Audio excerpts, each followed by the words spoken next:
but I was saying that the d quark is heavier than the u quark. If it was not, the neutron will not be heavier than the proton and the neutron will not decay.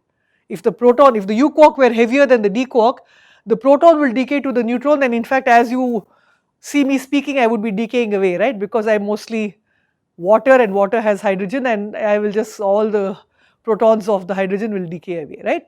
So the fact that this does not happen is that neutrons are heavier than protons, but only marginally so, but because of that we do not expect this SU2 symmetry to be an exact symmetry. Is this clear? Similarly, when I extend this to the next light quark, which is about 10 or 15 times heavier than the u and d quark, that symmetry will break further, but there will still be a residual symmetry visible, and that is what we call the SU3 of flavor. When I come to interactions, when I talk to you about how we build exact models for interactions, then we will use certain exact symmetry groups. So maybe I will just digress a little and talk to you about it now because of this confusion. When we talk about electrodynamics, for example, we will say that electrodynamics or any object experiences electromagnetic interactions provided it has a quantum number called electric charge, and the mediator of this interaction is the photon. And the symmetry principle underlying this theory is the U1 group. Similarly, we will say that if you have weak interactions, any object which has a quantum number called isospin experiences weak interactions. The mediator for these interactions are the W plus, W minus and Z bosons, and they belong to a symmetry group called SU2. Now these groups and these symmetries where we will describe the interactions are exact, they are not approximate. In what nature they are exact, we will come to when we talk about the interactions. We will talk about the symmetry of the Lagrangian under these transformations. So right now we have no Lagrangian, we are just doing, there is no dynamics, right, there is no Lagrangian, there is no equation of motion, we are just building up a quark model picture of the hadrons, both baryons and mesons. But we find it is convenient to use certain symmetries because what you do in spectroscopy is you enumerate, right, it is like your periodic table of elements. So to enumerate, to understand whether your quarks are really the underlying structure of these hadrons, it is convenient to make predictions using these approximate symmetries and then appeal to nature and ask, is your theory borne out by experimental observation? So if I say that there should be a delta baryon, is there a delta baryon in nature which has the properties that we talked about? You remember we did 2 cross 2 cross 2 gave you 4, right? There was a 4, completely symmetric 4, which are identified with the delta set of baryons, delta plus plus, delta plus, delta minus and delta minus, so delta 0 and delta minus, there is no delta minus, okay. And you go and ask in nature, are there 4 objects of approximately the same mass which have these charge and isospin properties and spin isospin properties, and the answer is yes, the delta resonance has been observed. So this approximate SU2 flavor, why approximate?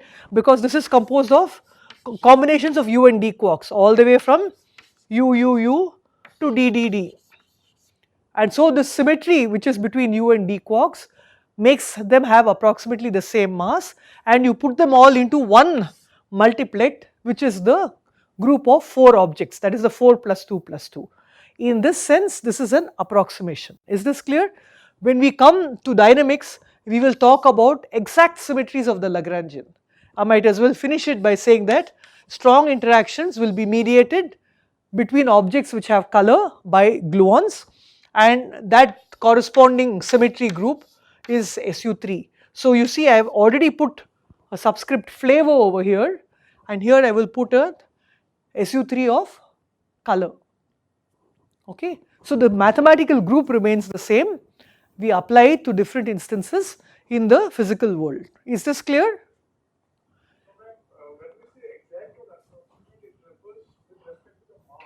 No, when I say exact, I mean that we will apply it as a symmetry of the Lagrangian which describes the theory. We know that all kinematic motion starts from a Lagrangian which gives you the interaction terms and hence the dynamics, which is the equation of motion. You would have done classical mechanics, right? You have done Lagrangian formulation, you know the Euler-Lagrange equation of motion.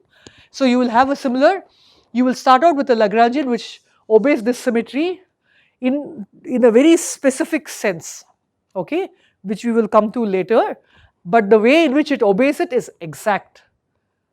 So there is an exact symmetry or invariance. So the Lagrangian is invariant under the transformation. So what does the transformation mean?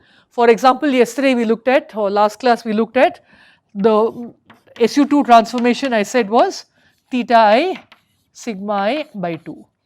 So if I apply this to a wave function which this Lagrangian is a function of or functional of, then that Lagrangian must be invariant under this transformation. Similarly, I can write for U1, similarly I can write for SU3. So there is an exact invariance over there. In that sense, this is not an exact invariance, this is an approximate invariance. And this is simply to help us enumerate the states, and you can see we already had some predictive value, right? We said that there is a delta plus plus which is completely symmetric, and the only way we can reconcile it with the fact that it is a fermion is that it must have, what should the wave function have? Delta plus plus was completely symmetric in flavor and spin space, right? It must have antisymmetry in what? In the color, right? It must have antisymmetry in the color, and that is how you motivate a color quantum number. Up to here is okay? Okay. Somebody is still missing. Who is missing? Ravi Krishna. I think Jatin will not join today. Oh yeah, sorry, he said he will not join. Yeah, correct, sorry, yeah. Yeah, he's writing exams, poor man, okay. Yeah. Yeah, this thing has made it, yeah. So by the way, now that you reminded me, let me just talk to you about this. I was talking to some people here. Some of you don't have laptops, right? Now, even the IPhD students are now PhD students from July onwards. I understand that you will only get your stipend when you physically join this institute. Okay, but I think that maybe registrar will write a mail to you, but you can think about it. If you want to buy a laptop, okay, you can do so on the strength that two things will happen, that in January you will get back your September, October, November, December stipend, which is about 80,000 rupees, and you will also be entitled to a contingency of 10,000 rupees per quarter, which means that if you wait until July of next year, then you will be entitled to another 40,000 rupees. So if you want to buy a laptop, if you feel that your phone is not good enough and you want to actually buy a laptop, you can think of buying one, and we will see that you can get it reimbursed, or not reimbursed, but it will be covered by what you get paid when you finally join this institute. And if you need some cash to tide you over until then, just please write to me privately, you know my email address. We can see if we can arrange some funding for you so you can buy it now, and you can figure out about how to return the money later. So please keep this in mind, because you people are going to be sitting in front of the machine all morning, every day, 5 days a week, and that small smartphone I am not sure is good enough for you to may actually hurt your eyes. So if you want to invest in a laptop, please think about it. If you need any advice on what kind of laptop is good or what will be useful in your research, you can please write to our systems engineers. If you want to know any details about the systems engineers or their email addresses, again please write to me privately and I will send you the details. Okay, so just keep that in mind, okay, because I understand that I mean things are very difficult this year, so things are very different, and you people are sitting in class without getting paid yet, right? So I am sure there are many constraints that you are facing. Okay, so let me continue now. So I think that now it is clear what we are talking about. So we will go back to what we had talked about last time. We had done the example of 2 cross 2 cross 2, if you remember. So we had taken the SU2 subgroup of SU3 flavor, which contained only U and D quarks, and the U quark was 1 0 and the D quark is 0 1, and we said that it was spanned by the sigma matrices, which are the generators of this group. And then we wrote down the objects which had complete, so we wrote 2 cross 2 cross 2.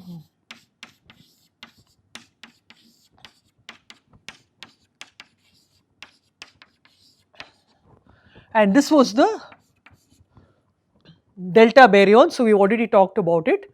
And here we had a mixed symmetric and a mixed anti-symmetric, and then we were not sure which one of them corresponds to spin half, because these are the spin 3 half or the isospin 3 half and the spin 3 half, and these were the spin half objects. So which one corresponds to proton or neutron for spin and for isospin, we did not know. Okay. So before we actually go to describing this, I wanted to actually talk to you about the 3 cross 3 cross 3. Last class we did 3 cross 3 bar and 3 cross 3. Do you remember this? Do people remember what we got over here? 8+1. So everyone knows this, or? See, the great thing about my not being able to see your faces is that if you are looking blank, I can't tell. But the really bad thing about it is the same, that I can't tell. Okay, so unless you come out and say yes I remember or no I don't remember, there's no way for me to explain it all over again. Okay, so this was 3 cross 3 bar. Why is 3 cross 3 bar relevant? For what physical system is 3 cross 3 bar relevant?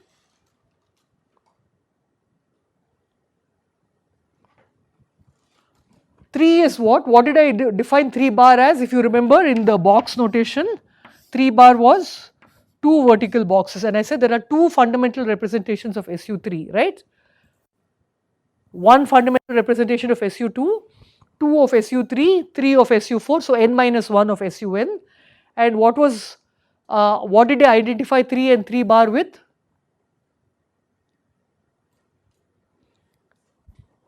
If I identify 3 and 3 with U, D and S, what is 3 bar associated with? Very nice. U bar, D bar and S bar. Okay. So there are quarks and anti-quarks, and using an SU3 algebra like this gives us room to identify the UDS with the 3 fundamental representation and the U bar, D bar, S bar with the 3 bar fundamental representation. Okay. And therefore 3 and 3 bar is a combination of quark and anti-quark, and so these are the particles called mesons, of which pions are a famous example. Up till here is okay? Up till here is okay?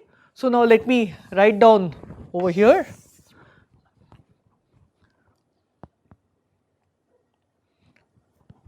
Suppose I write only U and D quarks. I can write U bar, D bar, U D bar, Du bar. Is this clear? These are the combinations possible, right? Yes or no? Huh? Yes? So what are the charges of these objects? What is the charge of this line and what is the charge of these two? 0, 0, 1, minus 1. Very good. Okay. So it's very clear that this is the pi plus, this is the pi minus. Now what do we have? I have taken two objects, I is equal to half, both have I is equal to half. These have I3 is equal to half minus half. So when I combine two I is equal to half objects, which is the example we did with spin, S is equal to S is equal to halves, give you S is equal to 1 or S is equal to 0, right? Similarly, I will get I is equal to 1 or I is equal to 0. So obviously these two will belong to I3 is equal to plus 1 will be the pi plus, I3 is equal to minus 1 will be the pi minus. Now what was the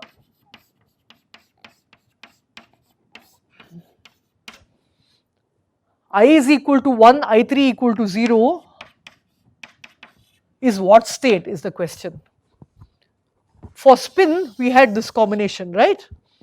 We took this combination for I is I3, I is equal to 1, I3 equal to 0, and we took the orthogonal combination for the I is equal to 0, I3 equal to 0 combination, right?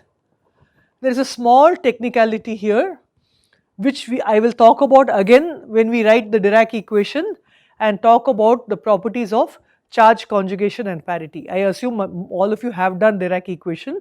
What does the charge conjugation operator do? It takes a particle into an antiparticle, and I will go over it again, so don't panic if you don't know this. Psi dagger is not the antiparticle of psi, it is psi bar, which is psi dagger gamma naught, and that is C, the charge conjugation of, let me write it in words somewhere here.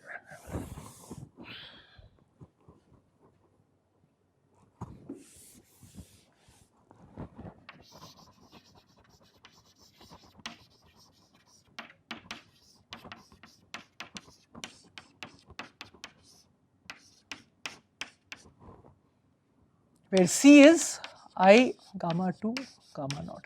So if you don't remember this, it doesn't matter, okay. The equivalent here will be that the sigma 2 operator, because gamma 2 contains a sigma 2 operator. So if we want to find the charge conjugate of the states Pn, which we will then transform into the charge conjugate of the states ud, it will be minus n bar p bar, which is when I apply minus I sigma 2 to the state. Please try it out yourself, and therefore I will get a minus sign here. So this is simply bookkeeping. The charge conjugate of this is therefore minus d bar and not plus d bar, and therefore the I3 equal to 0. So this is u d bar, this state is u bar d, there is no confusion about that, but the I is equal to 0 is u d bar minus u bar d by root 2, because it is the same as this state where it is u d bar plus, rather we will write it this way, it is d u bar plus u minus d bar, right? Because the charge conjugate of u is u bar and d is minus d bar. So therefore this state is u d bar plus d u bar. It's not very something that you need to worry too much about. We will come to it when we do charge conjugation. I want you to only appreciate the following. Just like we took spin half states, combined them into s is equal to 1 and s is equal to 0, 3 plus 1. Here I am writing it as I is equal to 0 and I equal to 1. These are the 3 pi 0 pi plus. So this combination will give you, one combination will give you pi 0. These are pi plus and pi minus. There is one orthogonal combination, we will come to it later, it is called eta. That eta is not necessarily just this, it has something more, I will come to it later. There is a certain mixing. But basically you can see that these give you 3 states, exactly like you need to find 3 states with I equal to 1 and 1 state with I is equal to 0. Is it clear? Is it clear? So if you just take 2 cross 2, so let me write it here. If I just take, so if I take u and d states only, I get a pi plus, pi minus, pi 0 and an eta. So I would like to write it as, what are the states? Now I can write u s bar, d s bar, u bar s, d bar s, right. So I have u d with s bar, u bar d bar with s, and then I can have s with s bar. So what am I doing here? 3 and a 3 bar, right. So what are the possible states? 3 is U D S, 3 bar is U bar D bar S bar. So this is what I have written here. So these are all the combinations of U bar, D bar, U D bar, U bar D. So there are 4 over here, 5, 6, 7, 8, 9. So 3 cross 3 bar is 9 states. So I have enumerated all the states. Okay. So you can see that the moment I have a strange quark over here, you will expect these particles to be heavier, because we know that the strange quark is heavier than the d quark, and in fact all these bosons are called the K mesons, and they are heavier than the pion. So we can even see this. So US bar is a K plus, right? It has a plus charge. This has a 0 charge, it is called a K naught. This has a -1 charge, and this has a 0 charge, and this is called a K naught bar. Why is it called K naught bar and this is called K naught? Because both are neutral particles. The nomenclature is that anything with a strange quark is an antiparticle, and anything with anti-strange quark is a particle. Just convention. It's somebody named it before you, so you better remember it that way. That's all. There's nothing more to it than that. Okay. So now, and then we have, now we have SS bar. So we have now 9 states, and we have to partition them into 8 plus 1. There's another way of understanding this. So before I proceed with this, let me look at it in the terms of writing it as vectors. I am taking a vector from here, let me call it Ti, crossing it with a Tj. I introduced this notation last time. Upper indices refer to particles, lower indices refer to antiparticles, and therefore I get a state which is Tij. Now what am I writing? What does this 8 plus 1 mean? I am writing 3 cross 3 bar in terms of its symmetry groups as some symmetry group, some irreducible group with 8 elements, and one irreducible singlet element which is just one object. Okay. So how do I see it in this structure? When I and j go over 1 to 3, I have 9 objects. How do I partition it into 8 plus 1? So I am going to pause that there, and I am going to use this side of the board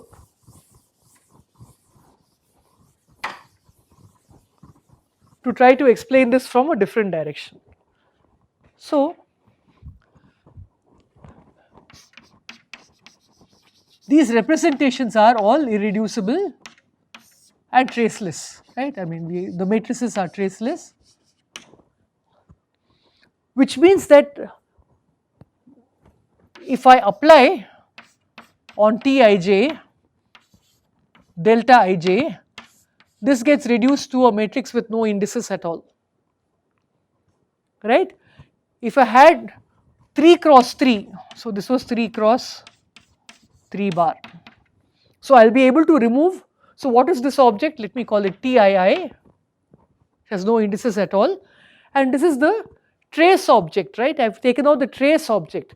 The trace object becomes the singlet of this representation. Why is it singlet? See, it has II that has no indices left at all, simply summed up. What is left over then? If after reducing it with delta Ij, 8 objects are left over because one object which is a trace has been taken out, and this object is therefore the octet representation 8, octet irreducible representation 8. And what do we understand by the diagonal elements Tii? It will be 1 is therefore 1 is equal to U bar plus D bar plus SS bar by root 3. Is this clear? Suppose instead I had taken 3 cross 3. So I have Ti cross Tj both in the numerator, which is Tij. These are also 9 elements. Can I reduce it with the delta Ij? No, because if I reduce it with the delta Ik, for example, delta Ik, it will simply give me a Tjk, and I have not reduced any indices at all. However, there is another object that I can reduce it with, which is epsilon Ijk. Does everyone know this epsilon ijk symbol, this tensor? Is there anyone who has not seen epsilon ijk? No answer means it's okay, fine. So what happens now? I and j get summed over.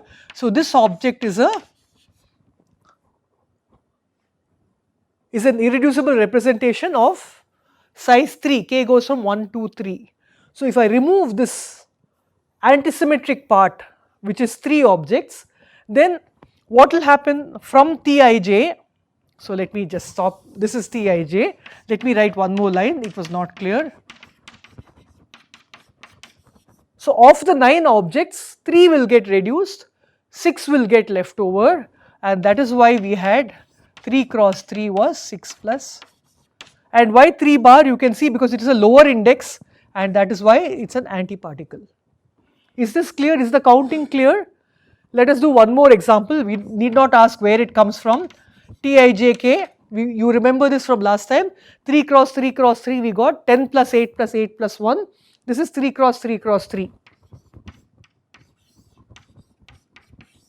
It comes from doing direct product of Ti cross Tj cross Tk. So how many objects are there? 3 3s are 9, 9 3s are 27 objects are there, right? But if I take symmetric objects, so if I reduce it, what all can I do to it? I can take ijk and then multiply it by ijk.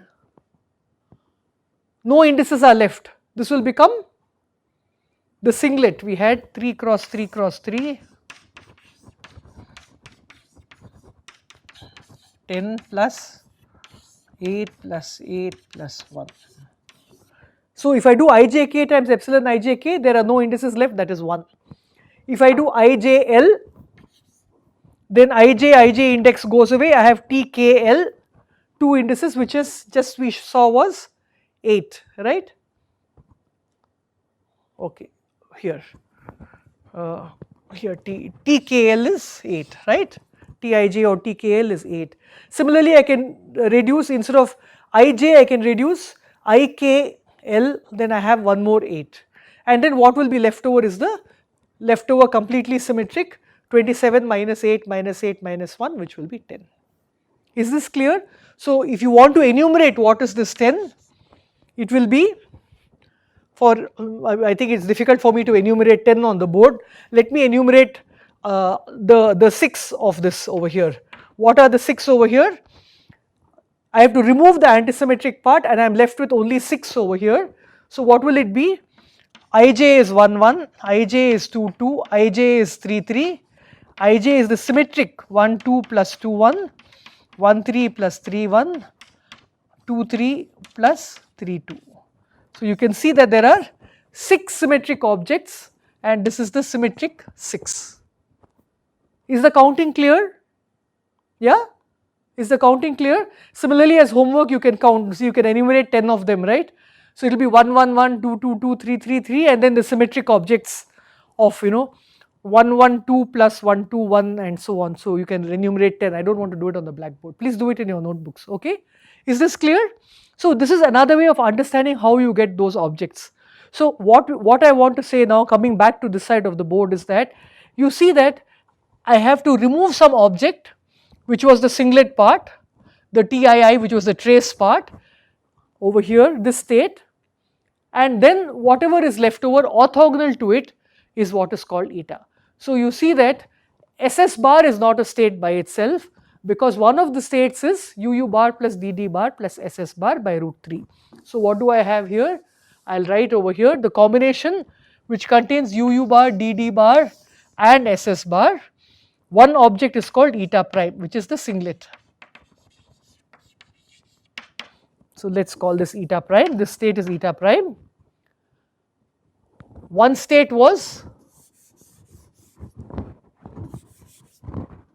U D bar, I will write it in the same order as this, U bar D, U D bar minus D U bar by root 2, okay.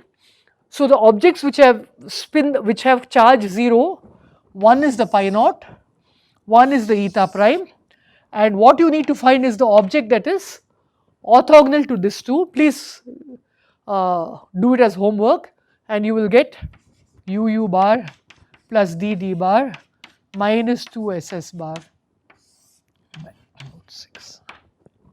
Sorry, not eta prime but eta. This is the octet. Octet which is orthogonal to pi naught and eta prime. So how many have we got now? We have 9 objects, 3 pi's. This eta I have written down here. So 4 k's, 1 eta and 1 eta prime. Is this clear? And you can see that this eta prime is the most symmetric object. It is the trace part, and we have now got, this is the SU2 subgroup of the SU3, so the pi's and then all these things. Is it clear? I can now write diagrammatically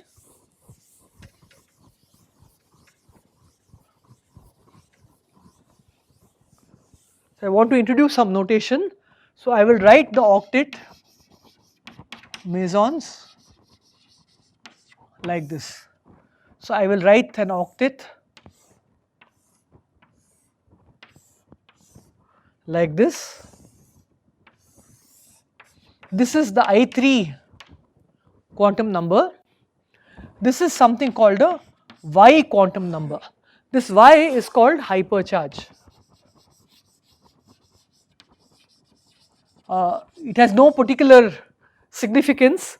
The word hypercharge was given because it is a generalization and follows this sum rule. This we are going to use again and again when we construct our models. Q is the charge of the object, I3 is the third component of its isospin, and Y is its hypercharge. So once we know the I3 and the Q, we will always know the hypercharge of this object. So let us start. Let us write over here pi plus. So what does pi plus have? Pi plus has U d bar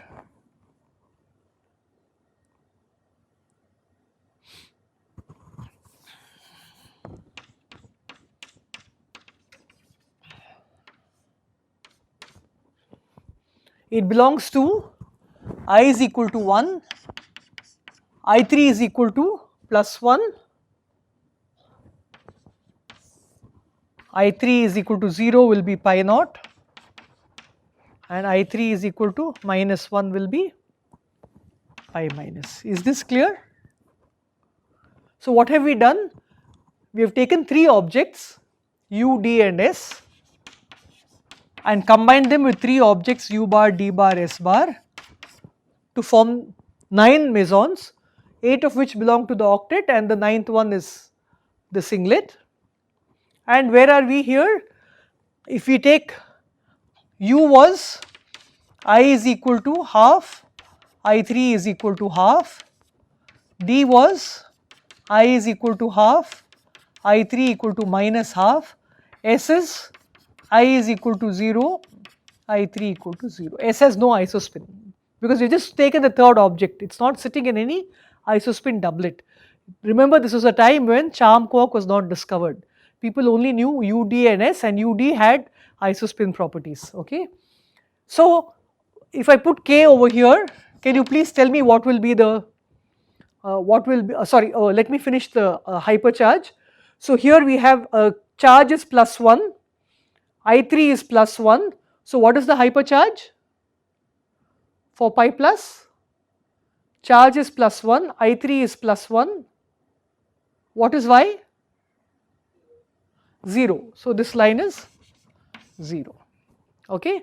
Now, can you tell me if I put K plus there, what will its properties be? What is I3? You can guess from the graph. Plus half. Why is K plus half? Because K plus is U S bar. U has I3 half, S has I3 0. So this is half, and Same way K minus will come here with minus half. So K plus has charge plus 1, I3 is half. So what is Y? +1. Very nice. So Y is here plus 1. Now for K minus, charge is minus 1, I3 is minus 1. So what is Y? -1.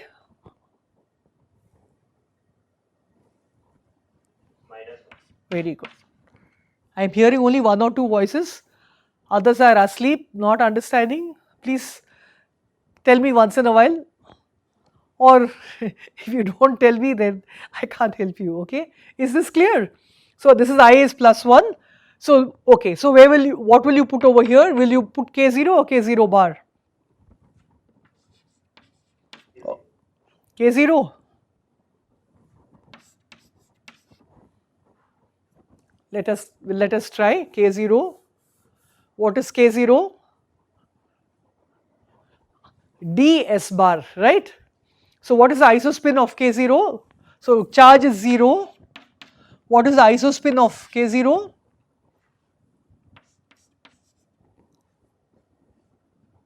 Right, because U is half and S is 0, right? So what should Y be then?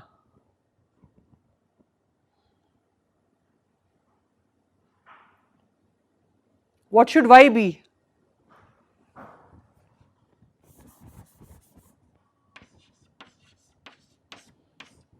Q is 0 for K0, I3 is half. So what should Y be then? Minus 1. So this is K0 and this is K0 bar. And you can see that eta will be I is equal to 0, Y is equal to 0. They both sit in the same place. So this is called the Meson octet. Is this clear? How it gets filled and how the states are defined? Is that also clear? So this is coming from 3 cross 3 bar. So this is the octet 8, and of course the eta prime is the singlet and it will sit by itself. Of course eta prime also sits here. It has I is equal to 0 and Y is equal to 0. So before I go ahead, you can see that if I draw lines at 45 degrees, what is constant along these lines? Can you see these lines? I hope it's not too messy.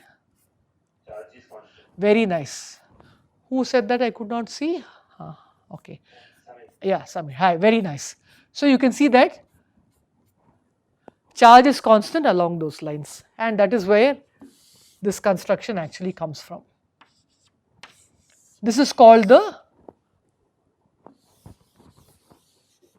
Gell-Mann, who is a very important name in quark physics, Nishijima formula.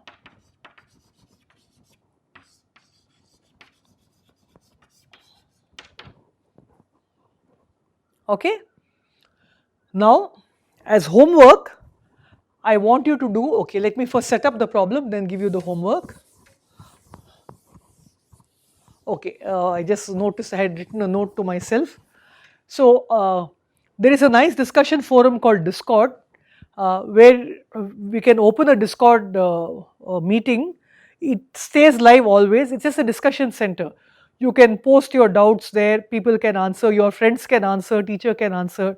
So if we start a Discord group for interaction, that may be useful. So let's see, we'll set it up, and then if you want to ask offline, we can start asking offline. I'll let you know when I've started the group, and then I'll add you guys to it, okay? Okay, so now let me go to baryon. So what we look, yeah, ask. I have one question. Yeah. About K0, you said that its I3 will be plus half, but I think it will be minus half.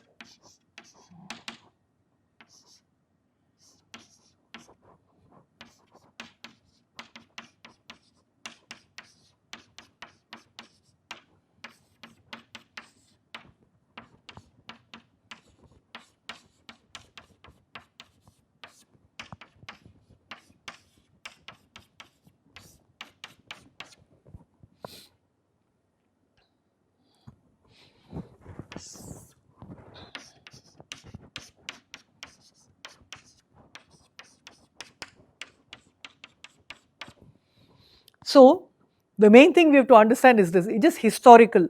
When the strange quarks were discovered, it was not clear what these objects are. When the k mesons were discovered in pairs, you either found k plus k minus in pairs or k0 bar in pairs. This is how the strange quarks were discovered. Because they were always produced in pairs, because the charge was conserved, we did not know which one was the particle and which one was the antiparticle. Normally if you write u and d, then you would like to give the particle properties to the strange quark. Okay, so for example, if you put I3 equal to half, then the strangeness quantum number. So why actually, in some sense, I didn't want to go to it now, but maybe I will just. So this hypercharge carries all the non whatever standard charges that these particles have. For example, u and d quarks all go into baryons, right?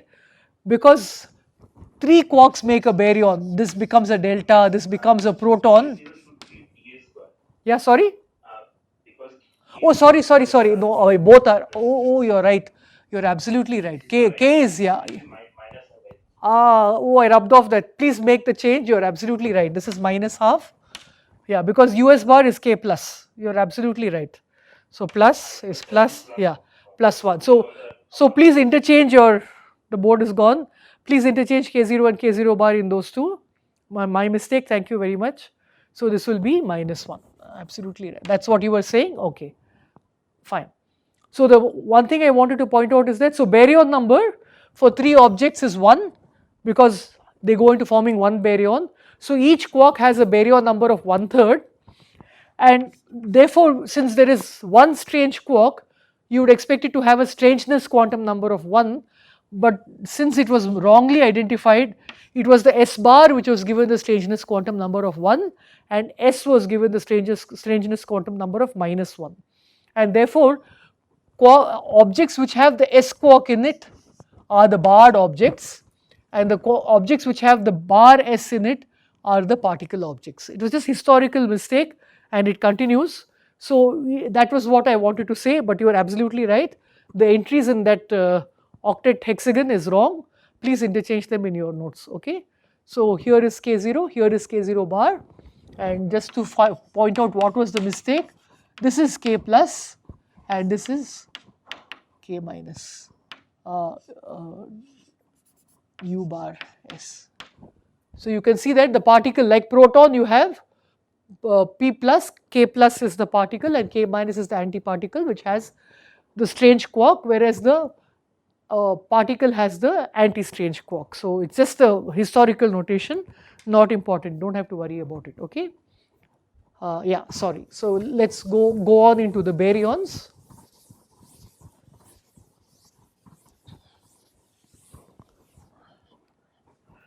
So what had we got here?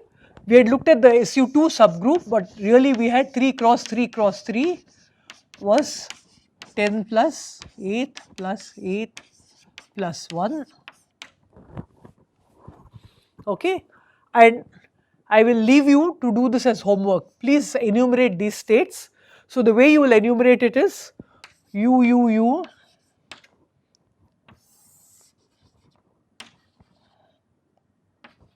then one isospin less, one isospin less,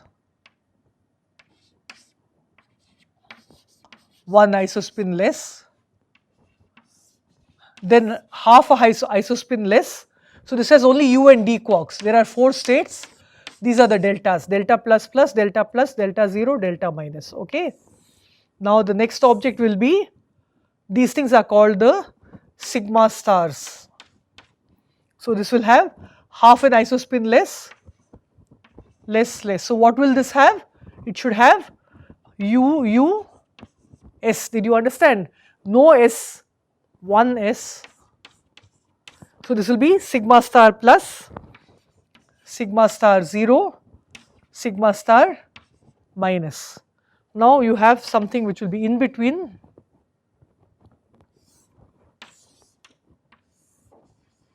So this will have 2s. This will be called the cascade particle. So this will have USS and this will have DSS. This is the, what is the charge of this object? 0, right? So this is cascade 0, this is cascade minus, and the last, which is the pinnacle of the triangle, is the S. Only one object. Is this clear? And this is again I3 and this is Y, and this is the decuplet. 1, 2, 3, 4, 5, 6, 7, 8, 9, 10.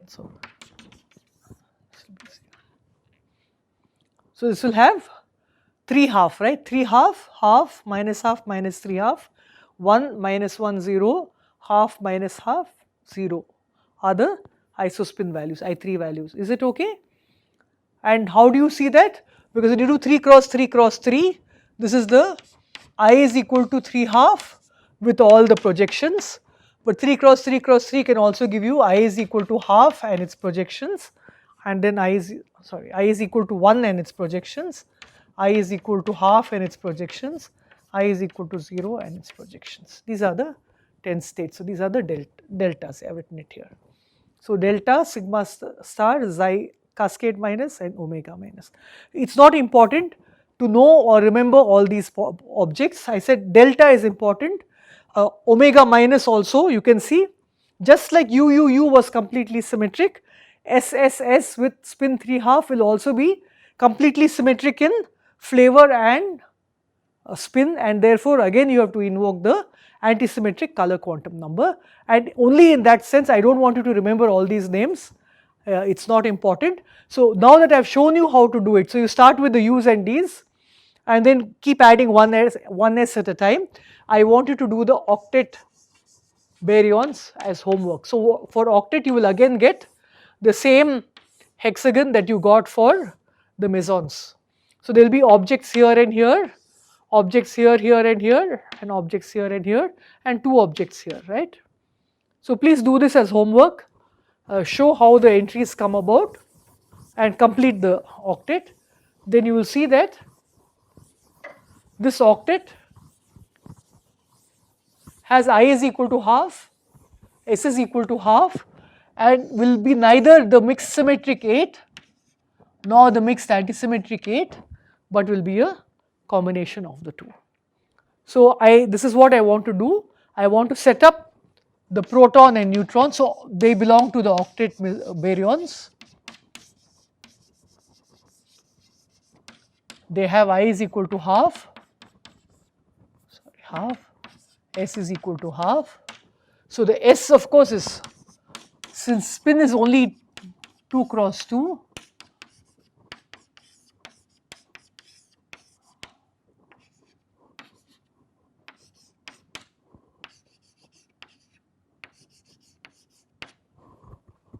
right. So I have to do a direct product of isospin and spin space. So I have to take a direct product of these 2 spaces. This was the delta with the spins. So I have here mixed symmetric and mixed antisymmetric octet with mixed symmetric and mixed antisymmetric spin space, okay. And I have to identify out of all those states which have all of them have the correct I is equal to half, I have to identify which is the proton and which is the neutron. Is that clear? So let me now write it down. So what I am doing is I have simplified the problem for myself by taking only proton and neutron. If I take only proton and neutron, in some sense I do not need to worry about the strange quark at all. So I can take, so this is, let me write over here, this is SU2 of spin, this is SU3 of flavor, but I can take the subgroup SU2 of flavor, which is just the U and D quarks, which will be 4 plus 2 plus 2, and these 2 are also mixed symmetric and mixed antisymmetric. So for constructing proton and neutron states, it is enough to take only the SU2 subgroup, which contains only the U and D quarks. So what I will do is I will remind you what we had done for spin 2 cross 2 cross 2, and using that we will write the isospin 2 cross 2 cross 2 and then construct the proton and neutron states, and we will consider the proton and neutron states with spin plus half. Without loss of generality we can do that. So let us start. What did we do for SU2 of spins? We had started out with writing the completely symmetric up up, down down, up down plus down up by root 2, and then we had the anti-symmetric minus down up by root 2.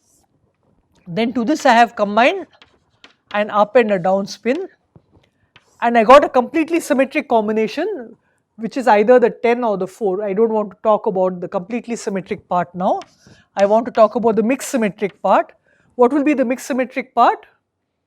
It will have 2 up up down minus up down plus down up into up by root 6.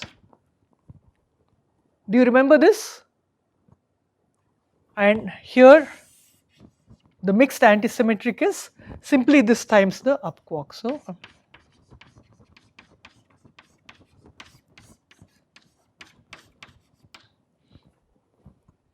this is the mixed symmetric with S3 equal to plus half, and this is the mixed anti-symmetric with.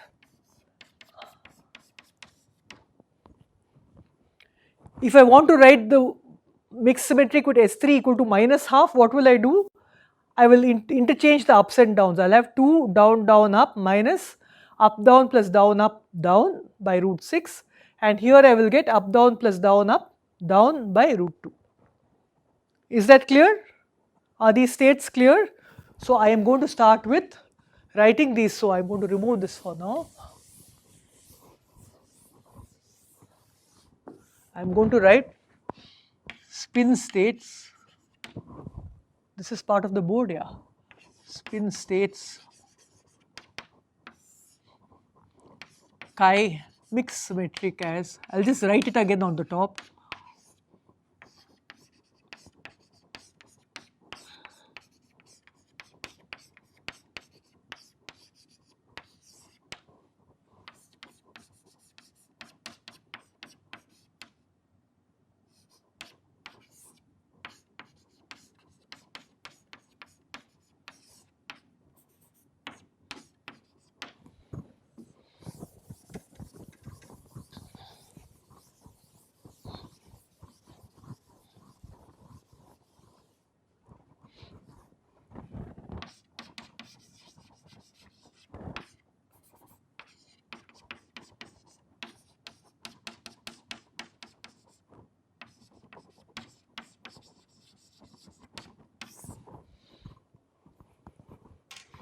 Now I have to combine it with the mixed symmetric and mixed antisymmetric in flavor basis. What are the flavor states?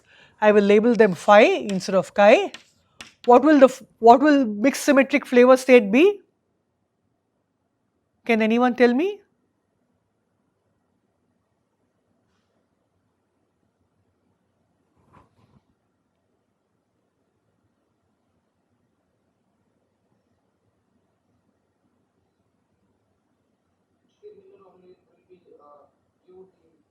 Yeah, so the same state, simply replacing 2 up up down minus up down plus down up into up, and this will be for the proton, because the proton is like a I is equal to half, Iz is equal to half, right? And for the neutron, I won't write it, it is simply up and down interchanged, okay? And what will be the phi mixed antisymmetric for the proton again?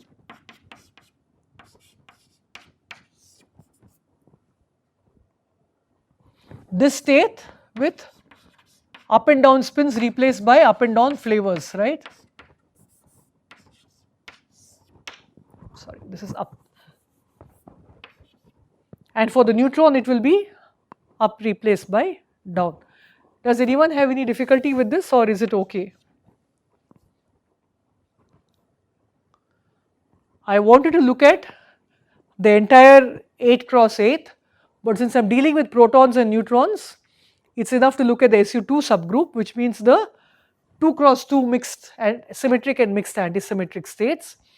And now I have to ask the question, which of these states gives you the physical proton and neutron that you see in nature? What are the properties satisfied by these states? So you remember that when we had delta, it was symmetric in flavor space, it was symmetric in spin space, and therefore we needed to have a antisymmetric state in color space, right?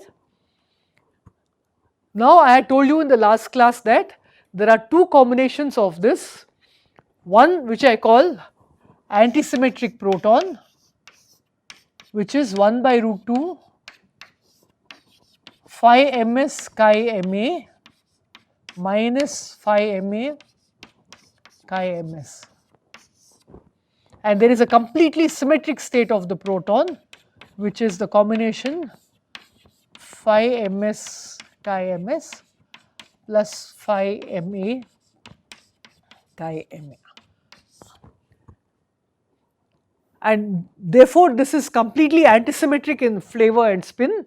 It does not need the antisymmetry in the color state, whereas this is completely symmetric in spin and flavor, so it needs the antisymmetry in the color space. So which one of this is the right proton or neutron wave function?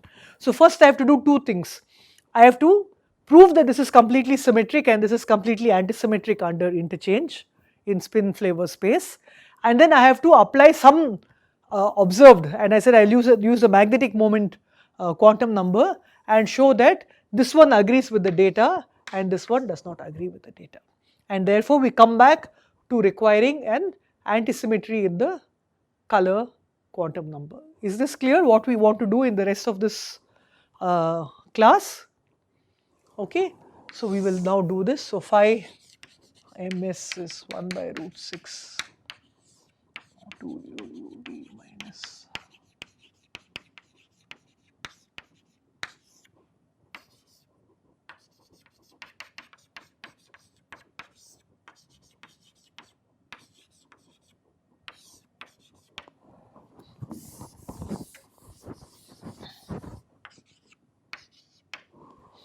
okay. So I will show you this part. I am going to do a sketchy outline and you are going to fill in all the things as your homework. So let us take this combination. So let me take SP, symmetric in P, and actually write it out. So I am going to forget the 1 by root 2 for now. So let us write phi ms into chi ms. So I am going to do phi ms into chi ms. So that is 1 by 6. So I have 2, so this times this, how many terms will there be? There are 1, 2, 3 terms here and 1, 2, 3 terms here, there will be 9 terms, right? So I will write it in order. So I will first take 2 UUD and multiply by each of the, because it is a direct product space, right? I am writing a direct product space. So I will take 2 UUD and then multiply by each of these spin configurations. So that will be 2 UUD into up, up, down, then 2 UUD into up, down, up, and then 2 UUD into down, up, up. That is the first set. Now I have minus UDU, so let me write minus UDU, minus UDU, minus UDU times 2 up, up, down, minus up, down, up, minus up, no, down, up. Then I have the last term, which is minus DUU, minus DUU, minus DUU into 2 up, up, down, plus up, down, up, plus down, up, up. Is this clear up till here? I have just multiplied out 9 terms. Then I have plus half into, so now I have to do the u du times this. So u du times up, down, up, down, up, minus down, up, plus half minus duu, means not very, probably you guys will be faster if you just work it out in your own notebooks. And I am going to make this 1/6 for obvious reasons.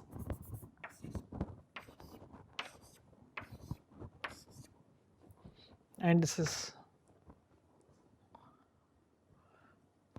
okay. So what have we got here now? I have to simplify this. So let me write it here.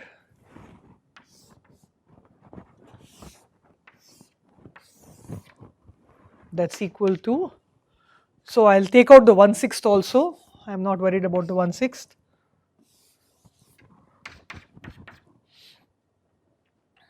So I have 4u ud up, down, up, down. Okay, then there's also uud up, down, up. There's also uud down, up. Then there is no more uud. Okay, is it okay? So I have 3 uud terms. Now let me look at udu terms. So I have minus 2 udu up, down,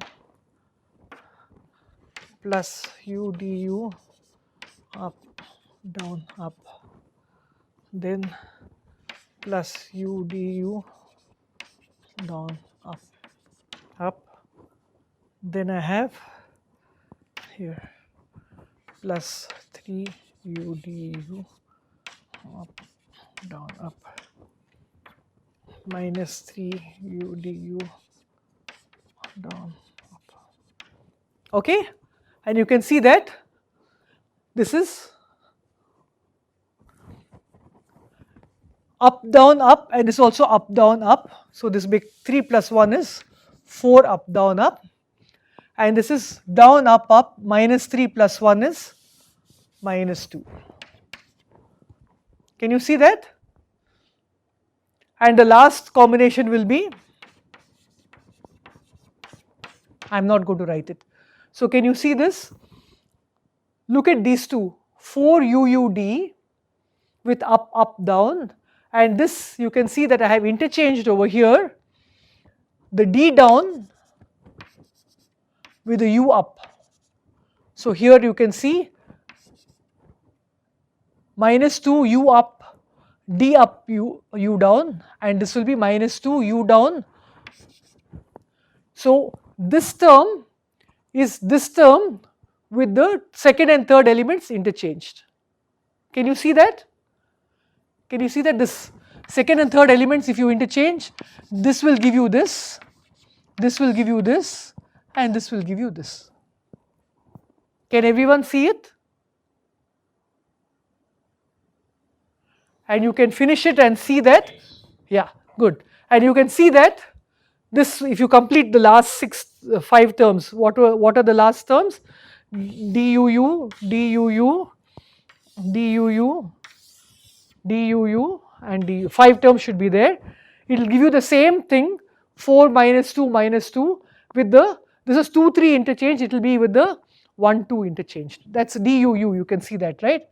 These two, d and u, will be interchanged. ud will become du.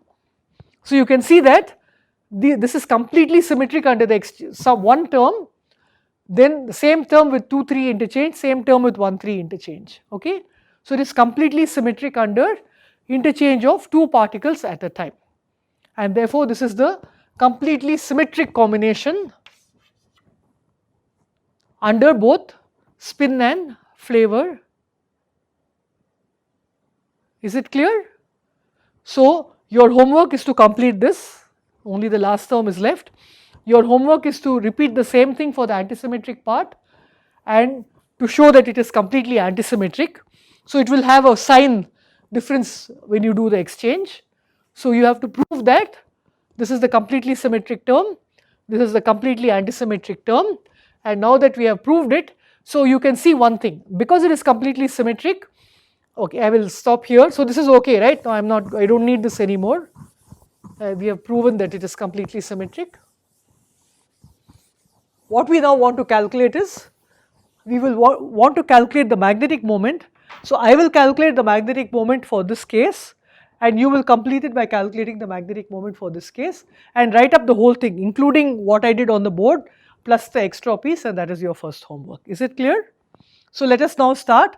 So what have I done? I have shown you that this combination of mixed symmetric in spin and flavor plus mixed antisymmetric in spin and flavor, this combination, and this 1 by root 2 is a normalization factor, gives you a completely symmetric state in under pairwise exchange or interchange of the 1, 2, 3 particles, whereas the other one is completely antisymmetric under pairwise exchange. Now I want to compute, sorry, I should have taken this off. Now I want to compute some physical quantity and see which is the one which gives an answer closer to what the observation is, and that quantity I am going to compute is the magnetic moment. I want to compute the magnetic moment of the proton, magnetic moment of the neutron, and then see if I use this equation, this wave function, what I get, if I use this wave function, what I get, and compare it with nature. Okay. So what is my magnetic moment? You remember that the coupling is right. So let me just consider that I have a magnetic field in the z direction. So I am really interested in mu sigma 3. And what is mu over here? Mu was, okay, I am going to use natural, see the Bohr magneton is EH cross by 2 mc, right? So the charge of the quark is Qi times the charge of the proton, H cross equal to 1, C is equal to 1. So my mu is simply this. So let me call this mu bar Qi. So that means my magnetic moment operator is sum over I is equal to 3 quarks, mu bar, which is a constant, Qi sigma 3I. And what have I done here? I have assumed that Mi same for UDS. I have assumed the masses are approximately the same. That is the application of my approximate SU3 symmetry, and therefore this quantity is simply some constant mu bar. The charges of the quarks are different and their sigma 3s are different. So I am going to apply this on this wave function. So I am going to compute the expectation value, either proton or neutron, magnetic moment operator times proton and neutron. And as I said, for simplicity or just specificity, not even simplicity, I have assumed that both the proton and neutron are in the upspin state, so that I am using this upspin state over here. So I will use this for the spins, I will use this for the proton flavor, I will interchange U and D to get the neutron flavor. Is this clear? So how will I do this calculation? I will take the completely symmetric proton state. Since this state is completely symmetric under exchange of two particles at a time, and this operator is simply, so let me just write mu bar sum over I Qi sigma 3I SP. And since this is completely symmetric in the interchange of 1, 2 and 3, I can remove this summation and I will get 3 times this, any one term, it does not matter which term it is. I am going to take I equal to 3, I am going to apply this operator on the third quark, state. So that means the quark state which has the third flavor and the third spin. Is it clear? And you can see that the charge operator acts on the flavor space and the sigma 3 operator acts on the spin space. So I can write this as 3 mu bar, the phi part of on Q3 phi times the chi sigma 3.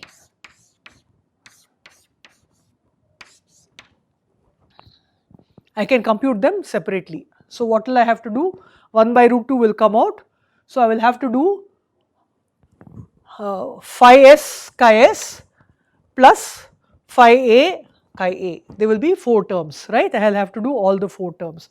So let me stop this here and then first compute all the terms.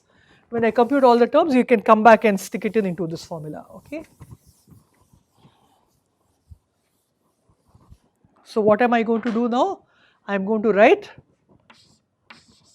phi, let me do the chi first because it's common for both proton and neutron. Chi ms sigma 3 3 chi ms. And there's a 1 by root 2 we will remember. So 1 by root 2 to 1 by root 2, there's a half sitting outside in the expectation value. We will worry about that later. So what is this object?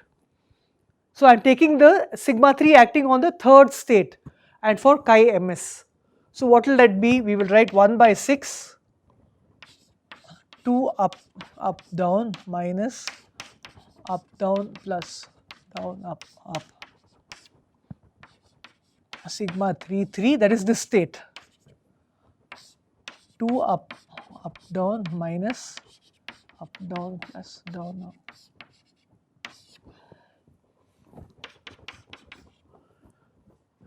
You can see immediately that these states are orthogonal to each other. So I will get sigma 3 acting on this is how much? What is sigma 3 acting on this state? It's a spin down, right? So what is sigma 3 acting on this state? Minus 1. So this will give me minus 1 and this is an up spin. It's not clear, maybe this is an up spin. So this will give me plus 1, right? For both states it will give me plus 1. So what have I got to do? I have 2 up up down times minus 2 up up down, which is minus 4. Then minus into minus is plus, up down up into plus 1 up down up, and again this is minus into minus is plus, up up down, and plus all the cross terms are 0. 1 into 2 is 0, 1 into 3 is 0, and so on. So this is minus 1/3. Is this clear? So now I can do chi ma sigma 3 3 chi ma, kind of a very boring thing, but we will just carry it through. So this is half into up down minus down up up sigma 3 3 up down minus down up up. You can see that the third state is always plus half, so it is just 1 plus 1.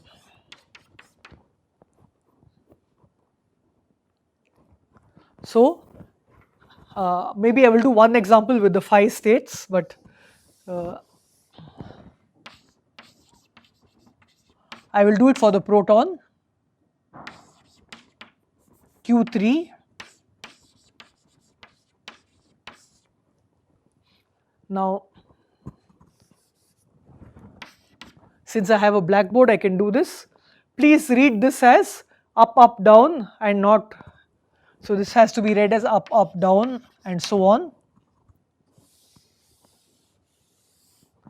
So I got 1/3 here, 1/3, right, and then I got 1 over here for chi ma. Sorry, this should have been chi ma. and now I am doing this one, right? So please read this as 2 UUD minus UD plus DU, etc. So what do you have now? What is Q3 acting on this state? This is up, up, down. So what is Q3 acting on this state?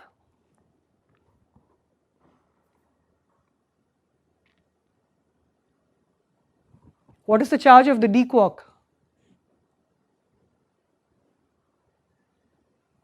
-1/3. -1/3. So this is, and here what is the charge of the u quark? +2/3.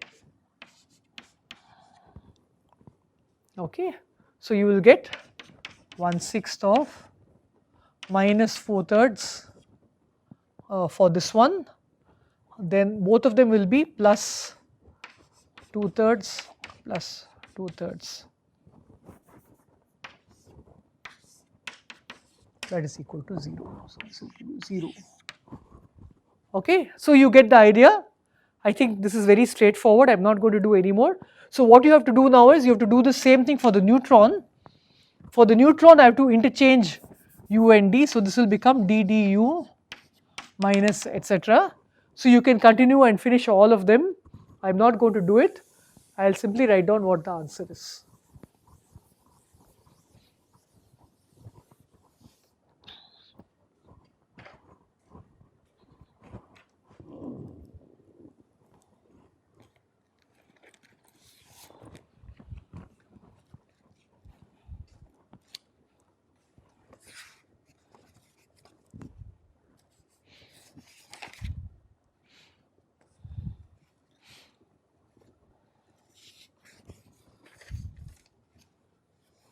Here.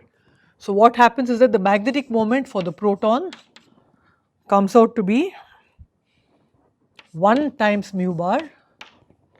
For the neutron comes out to be minus 2/3 times mu bar.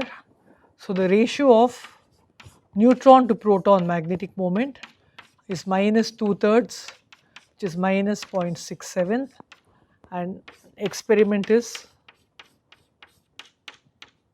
minus 0.6.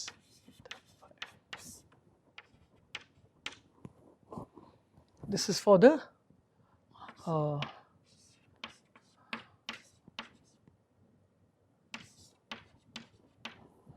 and for the symmetric in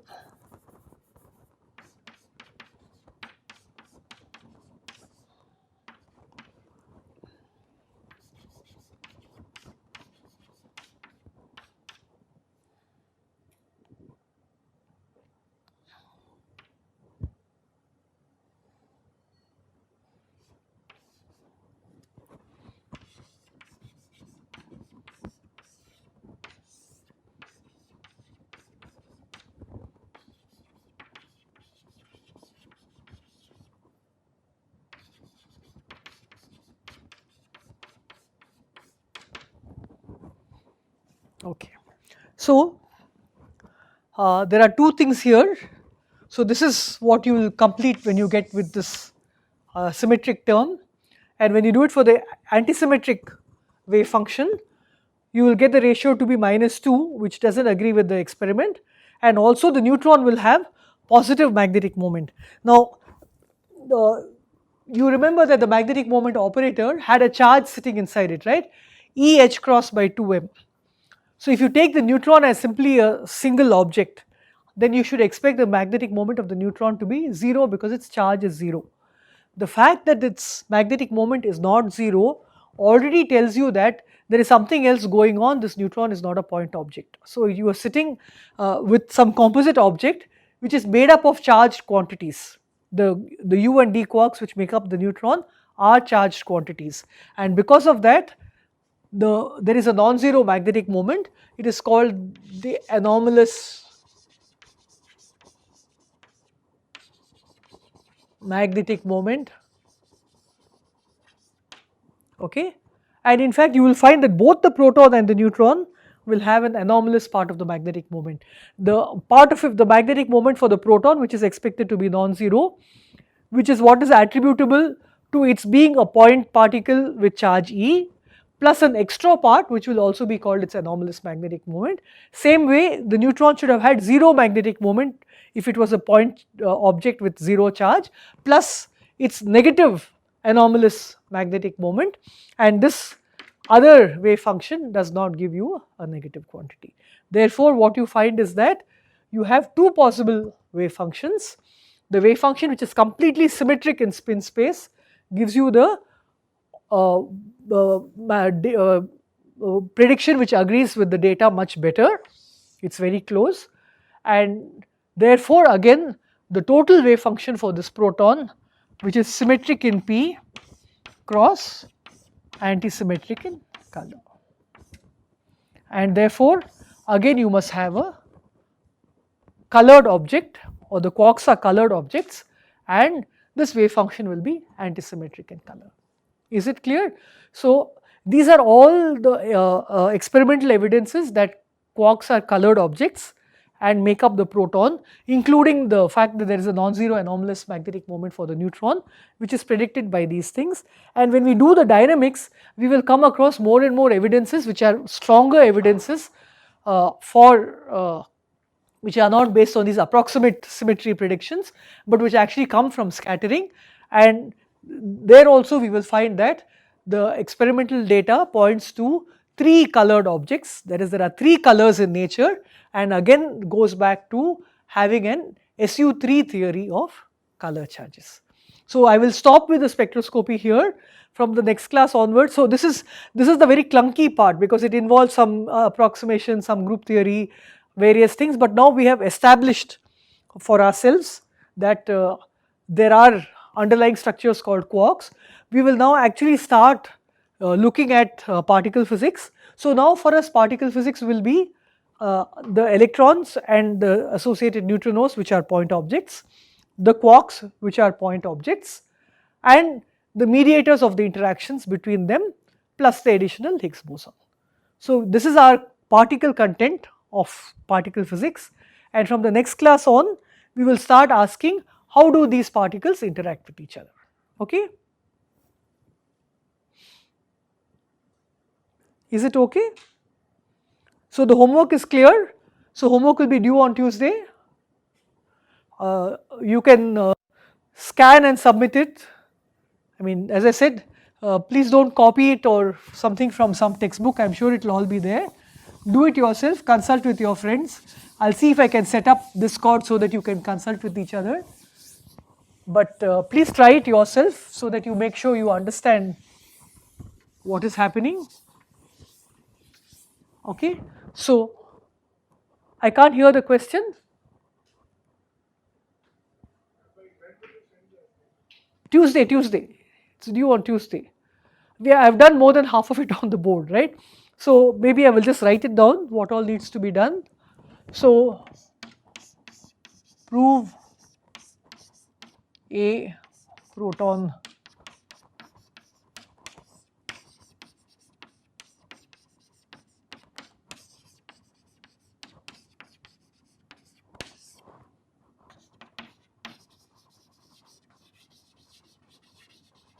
is completely anti-symmetric under the exchange of whatever, no? So how we showed that the symmetric one was symmetric, right? In fact, you can even include that for completeness. Then calculate the magnetic moment for proton and magnetic moment for neutron using the symmetric part and the anti-symmetric definitions of the proton and neutron wave functions, and show that this agrees with data.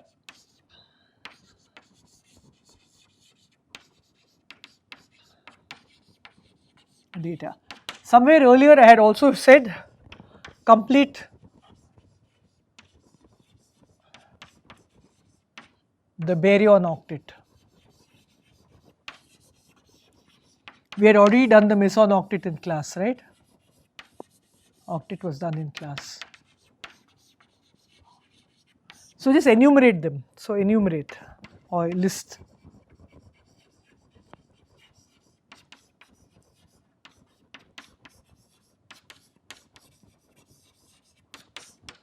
Yeah. Agrees with data and hence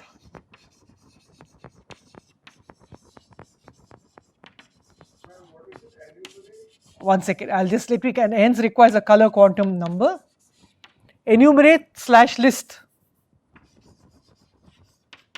Just how we wrote over here, no? So we wrote pi plus minus pi 0 k eta, right? Just like that you have to enumerate or list the states. So you will get an octet, you have to write this octet and you have to write the y quantum numbers, the I3 quantum numbers. So you will start out with whatever, you know, so this will be UUD, this will be DDU and so on. Now you can complete it. This will have 1 strange, 2 strange, like that, you please complete it, okay.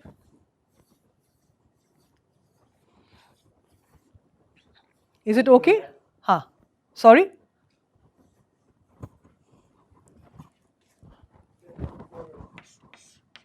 Ma'am, should we send the SMS to your mail? SMS about what? This assignment, like No, just so that is my question now. So can you all photograph and upload it or scan and upload it or something like that? yes, sir. Huh? Okay, so I will try to find somewhere where you can dump it all, okay? Or you send it to I don't know, Prabhat. You want them to send it to you directly or? Yeah, they can. Yeah, they can. Yeah. So you please then send it to Prabhat B.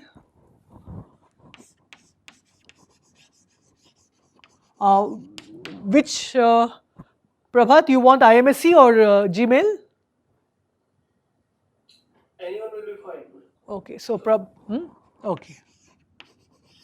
Because if they start photographing and send you huge files, Gmail. yeah, maybe. So okay, if you people still have cam scanner, you can photograph and scan it through, then the size will become very small. Like an idiot, I deleted my cam scanner, so I can't do that. So if you think that the file sizes are so you can either send it to Prabhat B at imsc.rest.in if the file size is small. Otherwise, you can send it to prabhat.butola@gmail.com. And he will mark it on 5, 10, 5. Okay?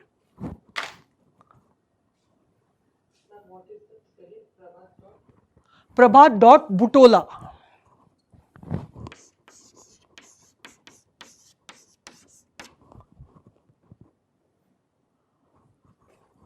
By the way, I hope you all know that the Gmail doesn't read the dots. This is only for our clarity. You can simply type Prabhat Butola and it will go. Okay? And sorry? So in And we have a symmetric combination of colors, like we have seen that we have only anti-symmetric combination combining with the symmetric flavor combination. yes. So can we have a symmetric color combination? So nature doesn't allow for that. That is the interesting thing, right? So you could have had that. I mean, you could have still invoked color, saying that the color is symmetric space and the rest of it is anti-symmetric. Of course, your motivation to have a color itself will be very small because already the state is anti-symmetric. You don't want to simply, guess that there is a color symmetric state and which you can't see and which you can't hear and which you can't touch.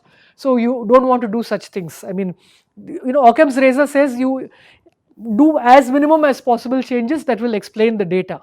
So if you had already an anti-symmetric and spin flavor space, you would not need the color in that sense. But it turns out that in fact, even though the anti-symmetric one is allowed, okay, but it is not giving you the correct prediction. It does not agree with the data. So not only the delta, which was completely symmetric and hence required an anti-symmetric in color, every other state seems to require, every other baryon state seems to be symmetric in spin flavor space. So it also requires anti-symmetric in color. So all these symmetrically baryons all have anti-symmetric color component, which is a very nice thing, no? When you want to write an underlying model, you don't want to worry about something is symmetric in color, something anti-symmetric in color. No, they're all anti-symmetric. It's a very pleasing kind of symmetry in that sense. And it's just coming out from observation. So when Gell-Mann wrote his quark model, but this is the quark model due to Gell-Mann, the same Gell-Mann-Nishijima formula, he believed that this is simply a mathematical construction to explain the data. It took Feynman to say that no, these quarks are actually real objects. They actually exist. There is actually a substructure to the proton and it's real, and even though you cannot actually observe individual quarks, it's called confinement, but they leave enough evidence of their presence, and that is what we will see when we now move to what I feel is the more interesting part of the dynamics when we talk about scattering, cross sections and interactions. And we will start with the simplest, which is electrodynamics. So we will take electrodynamics for every example, and then much later we will come to weak interactions. We may not have time for strong interactions at all, but you will understand how the model is constructed, and then we will also spend some time on how the Higgs mechanism works. That will be the course, and we will stop when the time runs out. Okay.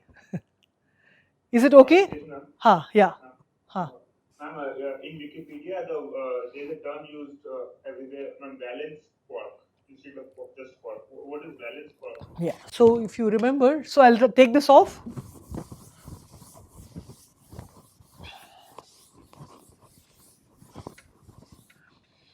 So I can get all the quantum numbers of a proton from these 3 quarks.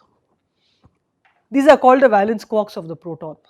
However, nothing prevents me from writing, because this adds one quantum number, this adds opposite quantum number. Similarly, I can add dd bar. Similarly, I can add ss bar and so on. And I can add 2 uu bar, or I can add 63 dd bar. So you can see that all these objects are called the C quarks. We will come, all of you who have seen Dirac's equation, he says that there are electrons in the C which are always, the states are always filled, right? So this is the Dirac C of quarks, okay, and these are so these don't account for anything except energy momentum, but these account for the net quantum numbers of the proton, neutron, delta, everything. So these are called the valence quarks, and there are infinite number of them actually. I mean, I just took to highlight to you that there can be any number of them. These are called the C quarks. Is it clear? Ma'am, so these protons our proton can have all these particles. It does have all these particles. If you take 2 plus 2 plus 3, 7 MeV, so the masses of these quarks comes to about 10 MeV. The proton mass is 938 MeV. So where is this coming from? It's coming from this, from the mass energy equivalence of this energies of all these, plus of course the gluons, right? They are also there.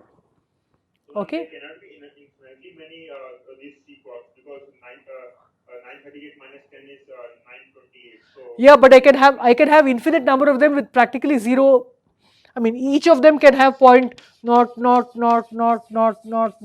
MeV, right? Nothing prevents you from doing that. So practically they are infinite. We will come to it. In fact, in your you have already started quantum field theory.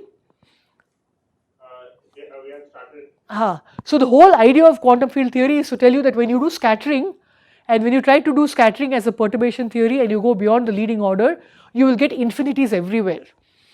And you get infinities everywhere simply because you can partition your energy into smaller and smaller and smaller packets, and therefore you will have infinite number of quarks, and this gives you many different kinds of divergences, and the whole of quantum field theory is set up to try to make sense of the kinds of cross sections that I will be doing. So in some sense we are going to do a simple introduction to particle physics without looking at all these technical difficulties which quantum field theory will talk about, but since quantum field theory tells you how to solve these problems, we are not worried about it. We will go ahead and keep computing things in the full knowledge that they make sense and there is some meaningful interpretation given to it in the other course. Okay, that will be the way we structure these two courses.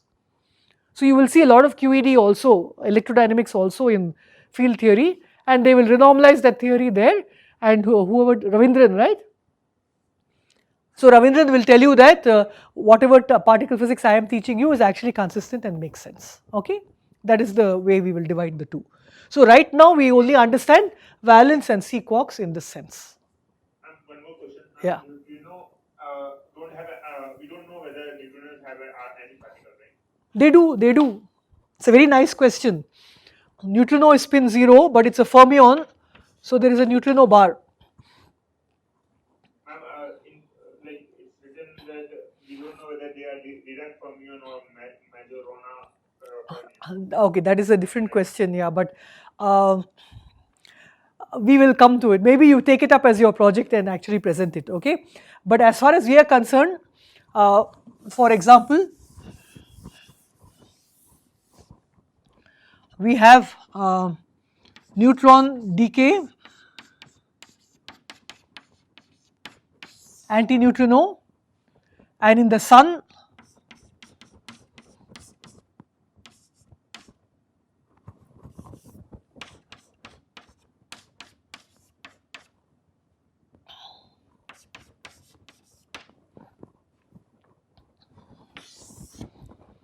okay?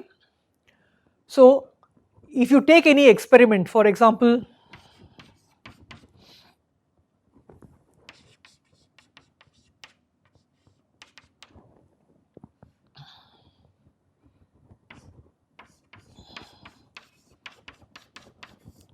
can you see that I have simply written this in the other way around? Nu bar P goes, nu bar P, and E minus goes to the other side as E plus N, okay. Now if you try to do this nu E,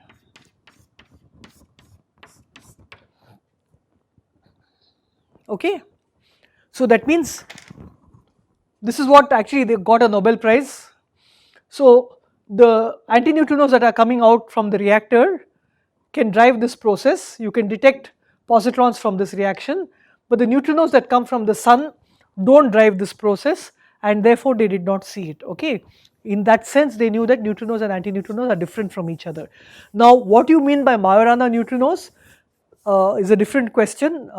Neutrinos being neutral are the only objects that can be Majorana, but whether they are or not we still don't know, and what that implies for this is a little bit different, because what you see as mass eigenstates are not what you see as flavor eigenstates, which is a little story about neutrinos we will come to later. But for now, as far as this class is concerned, there is a nu E bar and there is a nu E, and they differ by certain quantum numbers, which we will come to when we talk about weak interactions. Okay, that is where we will talk about charge conjugation and parity, and that will become a very important feature of weak interactions. That will come much later. Let us start with a very simple electrodynamics. So there are no neutrinos in the first half of this course.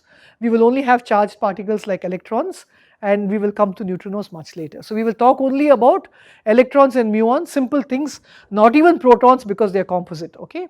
We will talk about simple things and set up the scattering matrix, and what we mean by scattering matrix and scattering cross section will again be made on a firmer footing in the quantum field theory course when you talk about endpoint Green's functions and things like that, so it will come in a formal framework in the quantum field theory lectures.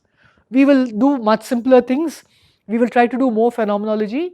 We will try to understand how models are constructed, and when we talk about exact symmetries, it is based on certain observations, and we will try to make sense out of that, okay. Is it clear? So I have not answered your question, Weber, but it will come much later, okay. It's with the technology we have right now, it's not easy for me to answer this question, okay. Are there any other questions?